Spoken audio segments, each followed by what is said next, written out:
Excusez-moi. L'informatique, c'est beau quand ça marche. Pardon? Je dis l'informatique, c'est beau quand ça marche. C'est beau quand ça marche. Mais là, ça, bon, ça marche. Là, c'est moi qui me suis pris des pieds. Donc, oui, il s'est passé dans l'histoire des sciences, un petit aparté.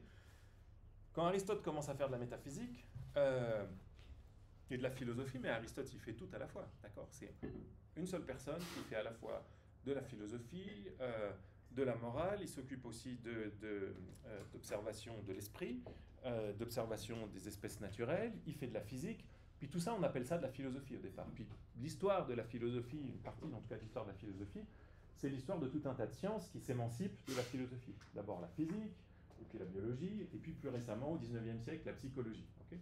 Donc la question qui nous intéresse là, elle est liée à ça, c'est un peu, est-ce qu'une fois qu'on a dépouillé la philosophie de toutes ces sciences qui se sont émancipées, Aristote faisait de l'économie, mais aujourd'hui, on fait une étude d'étude l'économie dans les formations de philosophie.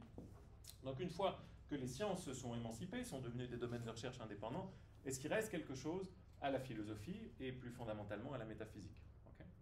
Donc il ne faut pas oublier les psychologues. Autre proposition pour dire qu'est-ce qu'on fait en philosophie, en métaphysique, si on fait pas, si on s'intéresse à l'inventaire des choses, à ce que sont les choses et qu'on n'est pas complètement dépassé par les sciences. Oui.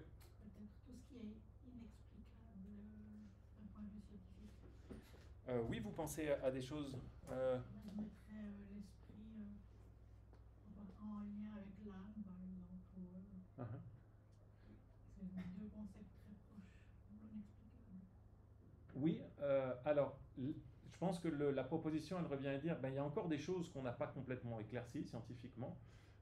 L'âme, effectivement, c'est un concept dont les psychologues font peu usage, j'arrive tout de suite, font peu usage. Donc, peut-être qu'il reste des choses comme le concept de l'âme qui doit être étudié par les philosophes. On va voir d'autres concepts tout à l'heure et vous verrez qu'il y a même des concepts beaucoup plus familiers encore, parce que le concept de l'âme, il est familier des philosophes, il est familier de certaines doctrines religieuses, mais ce n'est pas un concept qui est complètement omniprésent encore dans la manière, dans la manière dont on conçoit les choses ordinairement. Mais vous verrez dans un instant qu'il y a tout un tas de concepts très ordinaires qu'on accepte tous qui ne sont pas étudiés par les sciences. Oui.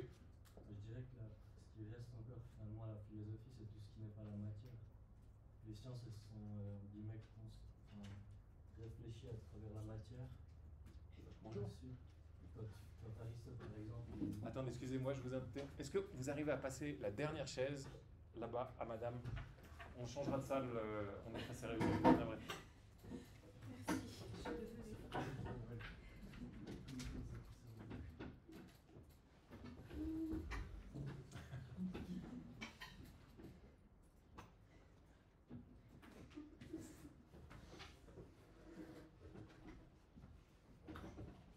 Bien joué, merci beaucoup. Travail de collaboration. Ouais. Donc, la matière, disiez-vous? Ouais. Je disais, par exemple, Aristote, il va partir du postulat que l'homme existe. Il va se poser des questions que la science, par exemple, ne s'intéresse pas, c'est-à-dire tout ce qui sort de la matière, d'où vient l'homme, pourquoi l'homme est là et vers où va l'homme. C'est des questions qui sont plus oui, philosophiques. Alors peut-être, mais un peu comme ce que j'ai répondu à Giacomo tout à l'heure, il ne faut pas sous-estimer ce que font les sciences dans nos réponses à cette question.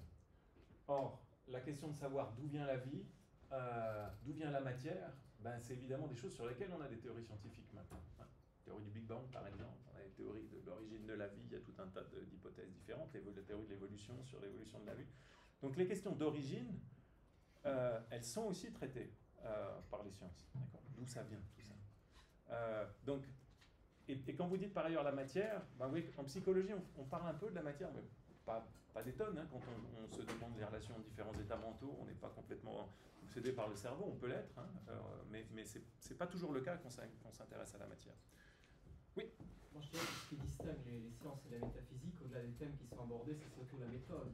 Les sciences, telles qu'elles sont les sciences naturelles aujourd'hui, elles sont empiriques, falsifiables, on travaille avec des hypothèses qu'on doit après démontrer dans tout un système, on doit avoir statistiquement ça doit être significatif, etc. Alors que quand Platon, par exemple, parle du monde des idées, il ne peut pas vous faire un papier scientifique en disant voilà les idées, voilà ce que je pense, j'ai mesuré tant d'idées ici, tant d'idées là. On peut toucher au même thème avec des méthodes qui sont différentes. Très bien. Alors ça, c'est une grande voie pour définir les sciences ou les disciplines, c'est de dire c'est pas leur objet qui les distingue, pas toujours, c'est aussi la manière dont ils abordent ces objets. Et c'est vrai qu'en métaphysique, beaucoup de métaphysiciens, et vous avez raison de mentionner Platon ici, ils ont fait de la métaphysique sans utiliser une discipline, une approche empirique. Pour Platon, il y avait toute une partie de la philosophie qui ne relevait pas de l'observation. Ce n'est pas complètement le cas d'Aristote, qui vient juste après. Et ça, vous le verrez quand vous ferez de la philosophie ancienne, ou vous l'avez vu déjà. Aristote, c'est quelqu'un qui ne fait pas une distinction très nette entre les observations empiriques, Dieu sait s'il en fait, d'observer des animaux, des carapaces, etc.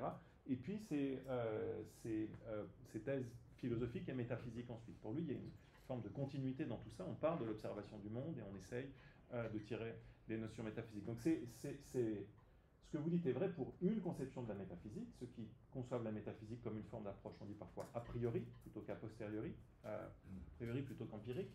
Mais ce n'est pas vrai dans tous les cas. Alors je vous donne quelques exemples de choses, de réflexion qui montrent que même si vous avez cette approche aristotélicienne que je mentionnais un instant en réponse, il y a une distinction assez nette à différents égards entre la science et la métaphysique.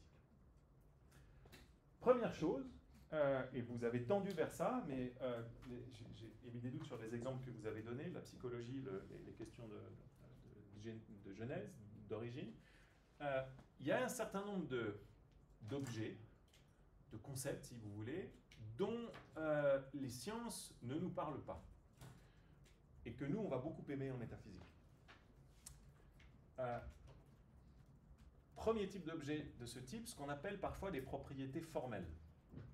L'existence, l'identité, la persistance, différentes formes de dépendance causale ou non causale, on va y revenir, la causalité elle-même, la constitution, la nécessité, la réduction, être une partie d'eux, la prédication, la relation entre une propriété et la substance qui a cette propriété, les relations de fondement ou de fondation.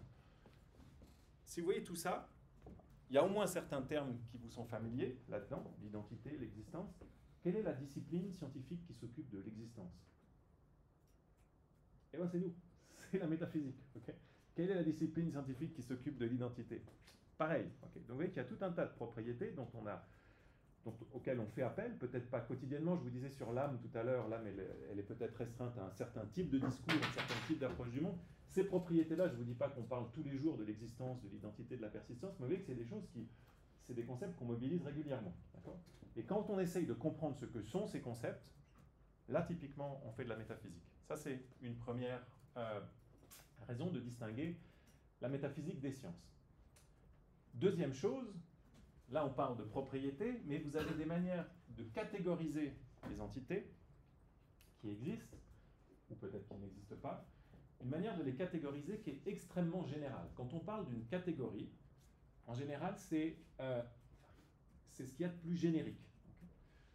Donc vous pouvez vous dire, la biologie par exemple, elle nous donne des catégories genre-espèce. Il y a les êtres vivants, au sein des êtres vivants, il y a les animaux, au sein des animaux, il y a les mammifères, au sein des mammifères, il y a les hominidés, et au sein des hominidés, il y a les hommes par exemple. Mais pensez à des catégories d'entités comme les substances, les événements, les propriétés, les quantités. Ça, c'est des catégories d'entités auxquelles les sciences peuvent faire appel, mais quand vous cherchez à définir exactement quelle est la différence entre une substance et un événement, qu'est-ce qu'une propriété d'une substance, ça, c'est pas ce que nous disent les sciences. C'est des outils auxquels font appel les sciences, mais elles-mêmes ne les étudient pas en tant que telles. Les sciences peuvent nous dire quelle substance il y a. Si vous faites de la physique, la physique peut nous dire il y a des quarks. Les quarks, peut-être, c'est un type de substance.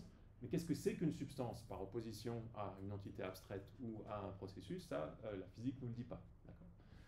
En tout cas, et ça peut arriver que des physiciens, je fais une petite parenthèse ici, ce qui compte en fait, j'ai présenté ça de manière un peu controversée en disant il faut qu'il nous reste quelque chose à nous, métaphysiciens, c'est pas les salles de classe, les découpages académiques ou les scientifiques qui comptent ici. Ce qui compte, c'est qu'il y a un type de question qui ne soit pas directement un type de question scientifique, empirique, d'accord? Donc si vous dites, nous on a observé des quarks, et puis le scientifique en question ajoute, et puis les quarks sont des substances qui ne sont pas, et les substances, moi je fais une distinction entre les substances et les événements, parce que les substances, comme on verra, une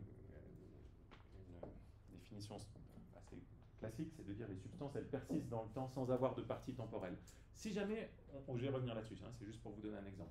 Si jamais un physicien dit ça, l'idée c'est que quand il dit ça, eh ben, il est en train de faire de la philosophie, un petit bout de philosophie qu'il a glissé là-dedans, un petit bout de métaphysique qu'il a glissé dedans. Donc on peut très bien laisser les réflexions philosophiques aux scientifiques, c'est pas une question de précaré de se dire on ne veut pas donner ça aux autres, mais il y a un type de questionnement qui n'est pas purement, comme le disait monsieur, un questionnement qui a trait à l'observation scientifique, mais qui a un aspect un peu plus fondamental et abstrait. Vous me fermez si vous avez froid.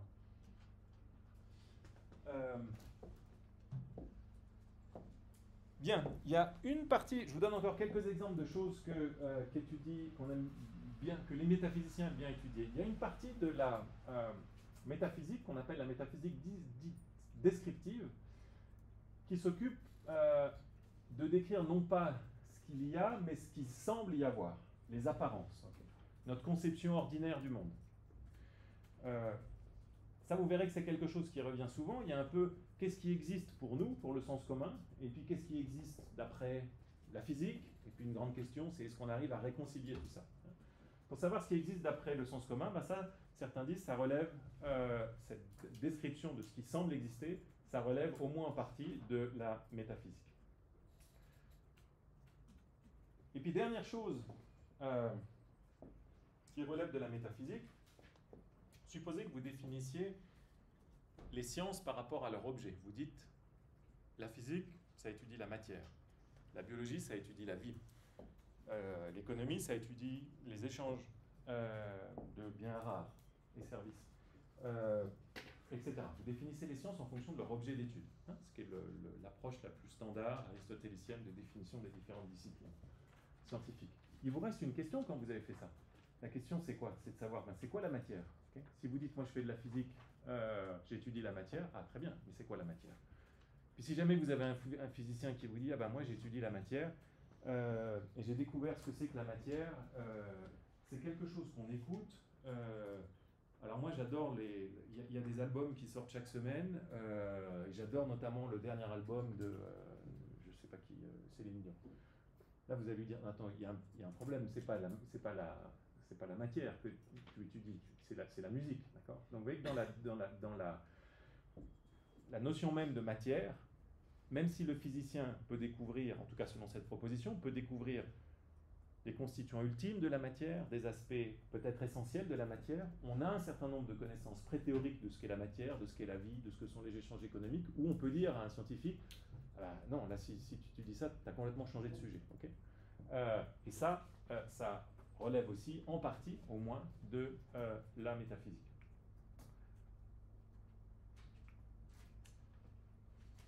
Bien. Donc, on est en train de se poser la question de savoir qu'est-ce qui reste à la métaphysique une fois qu'on a des sciences. On a vu qui se développent et qui s'émancipent. Premier type de réponse, il y a un certain nombre de concepts, d'entités, de phénomènes qui ne sont pas étudiés par les sciences. Okay. Deuxième type de réponse, c'est que les sciences par elles-mêmes ne décident pas de la question de ce qui existe ou de ce qui n'existe pas, de ce qui est réductible à autre chose ou de ce qui n'est pas réductible à autre chose. Alors, qu'est-ce qu'on veut dire quand on dit ça? Les sciences, par exemple, ne disent pas que les entités dont elles parlent existent. Ça peut vous sembler bizarre, mais en fait, vous avez beaucoup de débats entre les scientifiques eux-mêmes où il y a un accord sur la théorie, mais on n'est pas d'accord sur la question de savoir si les différents termes qu'on utilise dans cette théorie font référence à des choses dans le monde ou pas. Vous voyez ça naître, je ne sais pas forcément naître, mais vous en avez un exemple clair quand Newton commence à parler de la force de gravitation, donc la force qui attire les objets éloignés les uns des autres. Newton, il n'est pas très au clair sur savoir est-ce qu'elle existe ou pas, cette force de gravitation. Il se dit c'est très bien d'en parler, elle est bien dans ma théorie parce qu'elle me permet d'expliquer tout un tas de choses. Si vous me demandez maintenant est-ce que cette force elle existe, je vous avoue que pour moi c'est un peu mystérieux et ça ne fait pas partie. En fait, ma théorie elle est compatible avec le fait que vous disiez que cette force existe ou qu'elle n'existe pas. Quand on se pose ce type de questions-là, on met le doigt dans un débat important en philosophie des sciences, dont on reparlera peu dans ce cours, mais dont vous parlerez sans doute dans d'autres contextes, qui est ce qu'on appelle le débat entre des interprétations réalistes et instrumentalistes des théories scientifiques. ce débat-là, c'est un débat métaphysique. Vous prenez une théorie scientifique, n'importe laquelle, et vous vous demandez si les entités dont parle cette théorie existent ou n'existent pas.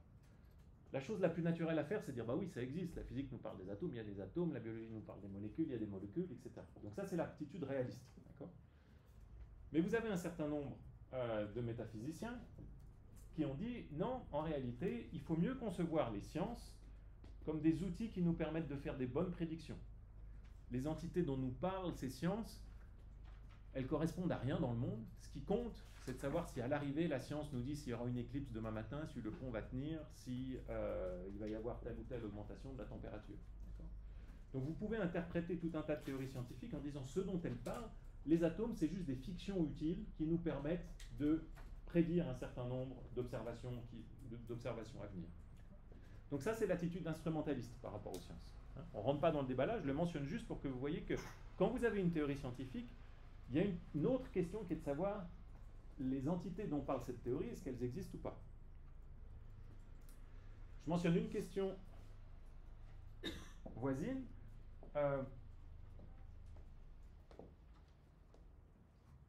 Vous avez déjà entendu parler, j'imagine, d'une des idées centrales de la thermodynamique qui consiste à dire, la chaleur. Donc avant, on se demandait ce que c'était que la chaleur. On voyait bien que ça brûlait, on avait une connaissance phénoménale de la chaleur, mais on ne savait pas ce qui sous-tendait la chaleur. Okay. Et puis, on réalise que ce qui sous-tend la chaleur, c'est l'énergie cinétique moyenne, pour dire la formulation standard, c'est-à-dire la vitesse moyenne à laquelle bougent les molécules dans une certaine portion de gaz. Donc ça, c'est l'observation, c'est la proposition scientifique qui est faite, de dire la chaleur, les variations de chaleur sont corrélées à des variations de l'énergie cinétique moyenne. Plus cette énergie augmente, plus la chaleur augmente, plus cette énergie diminue, plus la chaleur diminue. Ça, c'est ce que dit la science à strictement parler. Après, vous avez tout un tas de philosophes, de scientifiques, de métaphysiciens, qui ont dit « Ah, mais la chaleur, c'est ça, c'est identique à l'énergie cinétique moyenne. » Mais vous voyez bien que quand vous prenez cette thèse-là, cette thèse d'identité ou de réduction, vous faites un pas supplémentaire par rapport au contenu de la science. Vous dites non seulement la chaleur est corrélée à l'énergie cinétique moyenne, mais c'est la même chose. Okay, vous pouvez avoir de très bonnes raisons de le faire, de dire ça ne sert à rien de multiplier les entités sans nécessité, de dire. Mais ce sur quoi je veux attirer votre attention, c'est que en soi, ça, c'est pas donné par le contenu de la science. Okay, c'est une décision métaphysique. Vous pouvez prendre une autre décision, vous pouvez dire non, moi je pense que c'est différent. Je pense qu'il y a la chaleur. Je pense que la chaleur, elle est expliquée par un certain nombre de comportements moléculaires, l'énergie cinétique moyenne. Les deux sont distincts. Il y a une corrélation, il y a une dépendance de la chaleur vis-à-vis de l'énergie cinétique moyenne, mais ce n'est pas la même chose. Okay. Ça, c'est une autre position métaphysique possible qui est compatible avec la science. Donc la science elle-même, la conclusion de tout ça, c'est que la science elle-même est compatible avec tout un éventail d'interprétations possibles métaphysiquement quand vous vous demandez qu'est-ce qui existe, qu'est-ce qui est identique à quoi, etc. Donc il y a du travail pour nous autres métaphysiciens. D'accord ? Ça, c'est la première chose que je vais vous dire là. La deuxième chose en ce qui concerne le fait que les sciences ne tranchent pas toutes les questions métaphysiques, c'est qu'évidemment, et là-dessus je rejoins en tout cas la direction des deux interventions que vous avez faites précédemment, il y a un certain nombre d'entités dont les sciences ne parlent pas. Et la chose à garder en tête ici, c'est que ce n'est pas parce que la science ne parle pas d'un certain type d'entité qu'on peut conclure fièrement que ces entités n'existent pas. La science ne parle pas de Dieu. Okay. C'est vraiment un argument trop court de dire Dieu n'existe pas parce que la science n'en parle pas. Peut-être que Dieu n'existe pas, mais il faut quelque chose de plus dans votre objection à l'existence de Dieu, de juste dire la science n'en parle pas. Newton disait ça, il disait, quand on lui dit est-ce que Dieu existe, il dit moi je ne fais pas d'hypothèse. Il disait j'en ai pas besoin pour expliquer le comportement du monde. Très bien. On peut prédire le comportement du monde physique d'après Newton sans faire l'hypothèse que Dieu existe. Est-ce que ça montre que Dieu n'existe pas? Peut-être, peut-être pas, mais il faut en dire un petit peu plus. D'accord ? Il y a un argument très courant contre l'existence des états mentaux qui consiste à dire on peut prédire le comportement physique complet du monde juste en faisant appel au comportement d'autres entités physiques. Okay, si vous voulez savoir pourquoi une particule bouge, je dis les choses de manière très simplifiée, mais c'est fausse, il suffit de regarder si d'autres particules ont bougé avant. Si par ailleurs notre cerveau il est fait de particules, on peut prédire le comportement de notre cerveau juste en connaissant le comportement des particules. Donc il y a un certain nombre de philosophes qui ont dit, ben ça laisse penser que les états mentaux, c'est juste identique à des états du cerveau, c'est complètement déterminé par des particules, ça n'existe pas indépendamment des différentes particules. Donc en fait, tout ce qu'il y a, c'est des entités, c'est ce qu'on appelle le matérialisme, tout ce qu'il y a sont des entités matérielles qui se déterminent ou non par ailleurs. Il y a aussi des lois statistiques non déterminées, mais en tout cas dont le comportement est expliqué par d'autres entités matérielles. Okay. Ça, vous voyez que là encore, c'est une explication, c'est une prise de position métaphysique par rapport à la science. Pour passer de l'idée que la science physique explique tous les comportements physiques à la conclusion selon laquelle les états mentaux sont identiques aux états du cerveau, le réductionnisme ou le matérialisme, vous avez besoin d'hypothèses qui ne sont pas des hypothèses directement scientifiques. Bien, ça c'était ces deux dernières diapos, c'était pour essayer de vous convaincre qu'il y avait un intérêt à faire de la métaphysique, même si on prenait au sérieux les sciences, d'accord ? Et nous, on veut prendre au sérieux les sciences, on ne va pas dire nous les sciences, on va faire, c'est nous les vrais scientifiques, c'est les philosophes. Donc les sciences, c'est évidemment très important, mais vous voyez qu'il y a tout un type de questions qui restent ouvertes, même une fois qu'on a des bonnes théories scientifiques. Est-ce que vous avez des questions sur tout ça ? Ça va ? Ok, c'était la petite d'une revue, je ne sais pas où j'ai retrouvé ça, 1929, Armchair Science. Donc ça c'est nous, c'est les métaphysiciens, ça c'est les scientifiques, et oui, il y a la belle... L'idée, c'est qu'il faudrait que tout ça soit non seulement compatible, mais dépendant, que les métaphysiciens s'intéressent aux sciences et que les scientifiques s'intéressent à la métaphysique. Bien, alors juste avant, on va faire une petite pause, mais je voudrais juste finir avant la pause par une attitude qui est très anti-métaphysique. En tout cas, anti-métaphysique dans le sens dans lequel Aristote, les anciens comprennent la métaphysique. Pardon, j'aurais dû faire apparaître par puce, mais parlons pas de métaphysique 2 secondes. Il y a un problème. Si vous aimez l'argent pour l'argent et pas pour ce que vous voulez faire avec l'argent, vous manifestez un type de vice qui est l'avarice et vous faites une confusion entre une valeur, ce qu'on appelle une valeur instrumentale, et puis une valeur en soi. Vous dites en fait l'argent c'est juste bien parce que c'est utile, et puis vous finissez par aimer l'argent pour lui-même. Il y a une attitude anti-métaphysique qui est par ailleurs pas forcément celle de Carnap dont je vous ai parlé tout à l'heure, qui consiste à dire finalement c'est pas le monde qui nous intéresse, mais ce qui nous fascine c'est notre connaissance du monde, le langage sur le monde, les représentations du monde. Donc vous vous dites, vous commencez par l'attitude naïve qui consiste à dire en métaphysique on veut comprendre les choses qu'il y a autour de nous, puis vous vous dites ah mais peut-être qu'on se trompe finalement, peut-être que mon microscope marche pas, peut-être que... Et puis vous finissez par être fasciné par comment est-ce qu'on connaît les choses extérieures. Donc vous voyez qu'il y a une redirection totalement de l'attention qui part d'une fascination pour les choses extérieures et finalement on se dit comment est-ce qu'on peut connaître ces choses-là. Quand vous lisez Gilles Deleuze, il commence la philosophie en disant vous ne pouvez pas commencer la philosophie. La question centrale de la philosophie, c'est qu'est-ce que la philosophie? Mon Dieu, ce que ce serait ennuyeux la philosophie, pardon Gilles. Si c'était ça la question centrale de la philosophie, franchement, c'est pas complètement brûlant comme question, la question qu'est-ce que la philosophie? Il y a d'autres questions un peu plus importantes que ça. Hein. Si on est intéressé au monde qui nous entoure, qu'est-ce que la philosophie? C'est vraiment une micro-partie du monde. Vous entendez des fois des choses, comme toujours les questions les plus intéressantes sont les questions méthodologiques, chez les gens qui se donnent des airs de grande profondeur. Kant, que j'aime pas beaucoup, mais qu'il faut connaître, lui il définit la métaphysique comme l'ensemble des connaissances que la raison peut chercher indépendamment de l'expérience, ce qui fait un peu écho à ce que vous disiez tout à l'heure. Pardon, je vous aime beaucoup. Mais directement, vous voyez, la métaphysique au départ chez Aristote, c'est comprendre le monde, et puis regardez ce que dit Kant, l'ensemble des connaissances qu'on peut connaître. Donc c'est vraiment la génération selfie des philosophes, quoi. Et plutôt que de se dire, on peut être étonné, il y a le monde extérieur, on veut comprendre ce qu'il y a dehors, tout d'un coup, ils regardent comment est-ce qu'on peut connaître le monde extérieur, et ça devient leur grand motif de curiosité. Alors, ça a été... c'est ce qu'on appelle parfois une attitude d'horror mundi, d'horreur du monde. Finalement, c'est plus le monde qui nous intéresse, c'est comment est-ce qu'on connaît le monde. C'est une question intéressante et importante de savoir comment on connaît le monde. Okay. Mais si c'est ça notre horizon, si c'est ça qui meut notre intérêt à l'arrivée, on a intérêt de connaître les microscopes parce qu'on veut savoir ce qu'on voit à travers le microscope. D'accord ? On peut très bien être passionné de microscopes. Je ne suis pas en train de dire que c'est... il y a un vice cognitif là-dedans. Mais il y a en tout cas une enquête qui est totalement incomplète si vous finissez par n'avoir qu'une théorie de la connaissance et pas vous demander qu'est-ce qu'on veut connaître avec cette théorie de la connaissance. Donc c'est bien de se demander ce que sont les sciences, c'est bien de se demander ce qu'est la connaissance, c'est bien, c'est important, mais à l'arrivée, on veut faire ça pour comprendre ce qu'est le monde. Et c'est ça qu'on ne veut pas perdre comme attitude. Donc on ne veut pas être comme cette jolie dame qui se prend en photo devant le Mont Blanc, alors que, enfin c'est pas le Mont Blanc, c'est peut-être quoi, je ne sais pas où d'ailleurs. C'est quand même bizarre de se prendre en photo soi quand il y a des belles montagnes derrière. Okay, nous, on veut être comme ces petites filles. L'attitude naïve de la métaphysique, pour reprendre l'idée d'Aristote, c'est l'étonnement. Le commencement de toutes les sciences, c'est l'étonnement de ce que les choses sont ce qu'elles sont. C'est une petite fille qui ramasse un escargot.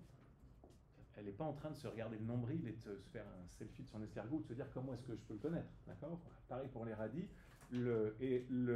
Pour Aristote, cette attitude naïve-là, qui ne veut pas dire qu'il ne faut pas se poser des questions épistémologiques, comment est-ce qu'on connaît, mais ça c'est le début de la connaissance. Il ne faut pas la perdre, il ne faut pas perdre ça de vue.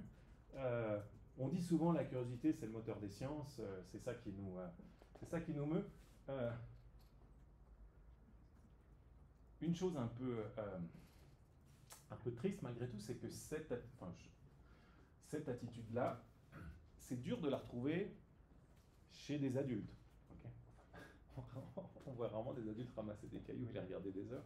Mais cette forme d'intérêt, d'absorption désintéressée, vous l'avez pour certains quand vous faites une activité que vous aimez, si vous jouez au train électrique ou ces choses-là, la musique, mais souvent on a d'autres motifs. Okay, ça m'a été un motif de questionnement de certains psychologues, Buller notamment, de dire mais comment est-ce qu'on perd ça? On a, tous les scientifiques, les philosophes disent c'est la curiosité, l'étonnement, c'est ça qui devrait nous mouvoir, et si souvent on a plein d'autres choses. Qu'est-ce qui fait qu'on perd cette chose initiale? Une des réponses de Buller, c'est la sexualité qui tue tout. Vous avez jusqu'à 14 ans, ça va bien. D'un coup, boum, la puberté, puis c'est plus de désintérêt tout d'un coup. Mais il y a d'autres choses. Il y a des biais de désirabilité sociale, où on veut être aimé des autres, et pas simplement pour des questions de sexuelles. Il y a tout un tas de choses. Mais en tout cas, comme modèle, c'est bien ça, si on suit Aristote. Okay, ça, c'est ce qui... si on arrive à être dans cette attitude vis-à-vis du monde, d'essayer de comprendre ce qu'il y a, qu'est-ce que c'est que ces choses, combien il y en a, quels sont les différents types de choses et en quoi elles consistent, on va bien. On va dans la bonne direction.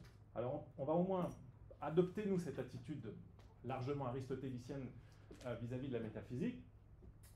Et voici le plan. Donc, j'en ai terminé pour mon introduction.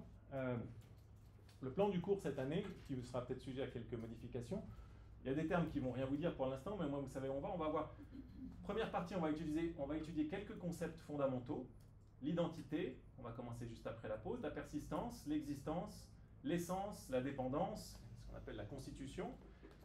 Et puis on va traiter dans une deuxième partie un des problèmes métaphysiques. C'est évidemment, vous imaginez, un champ de recherche gigantesque, à la fois aujourd'hui et historiquement. On va étudier un des problèmes métaphysiques peut-être les plus discutés dans l'histoire, qu'on appelle le problème des universaux. Et puis on va voir différentes réponses à ce problème, différentes réponses nominalistes, différentes réponses réalistes. Bien, après la pause, on parle d'identité. Alors on fait une petite pause de 10 minutes et on reprend à 16. Ça va ?